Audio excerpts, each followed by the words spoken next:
মনে হচ্ছে তোমার বৌমা লাজ লজ্জা সব ভুলে গেছে, বিদেশি জামা কাপড় পরে ঘুরে বেড়াচ্ছে। ওয়ান পিস বলে ওটাকে কমলা, ওয়ান পিস। আমি তো ওকে কিনে দিয়েছি ওর জন্মদিনে। আমি চাই আমার বৌমা সবসময় টিপ টপ থাকবে, পাড়ার মধ্যে একদম টপে থাকবে, টপে।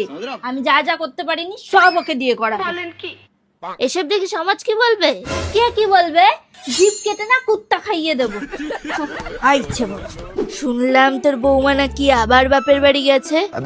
আমি তো আমার বৌমাকে একবার পাঠাই। ছি কমলা ছি, তোর মতো লোকেদের জন্যই না শাশুড়ি সমাজটা পুরো বদনাম হয়ে গেছে। এটা করবে না, এটা খাবে না, ওখানে যাবে না, এর সাথে কথা বলবে না।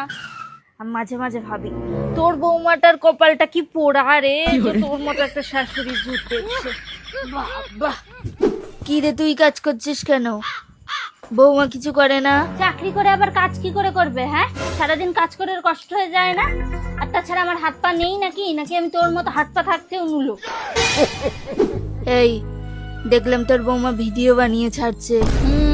খুব সুন্দর ভিডিও বানায় না আমার বৌমা? হ্যাঁ, একটু লাইক কমেন্ট শেয়ার করে সাপোর্ট করো ওকে। প্রতিবেশী তো প্রতিবেশীর কাজে আসে, তাই না? যাই বল, খুব ট্যালেন্ট আমার বৌমার, জানো তো, খুব ট্যালেন্ট। হ্যাঁ, ট্যালেন্টেড মেয়ে একেবারে একটা।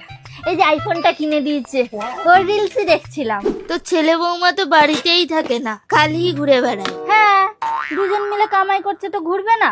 এখনই তো বয়স, এখন ঘুরবে না তো কখন ঘুরবে? আমি বুঝি, জানো তো, তোমার খুব কষ্ট হয়। তোমার ছেলেটা যা কামাই করে ওটা সংসারই তো ঠিকঠাক চলে না, ঘুরবে কিভাবে? কমলা, তোমার কি কষ্ট গো কমলা?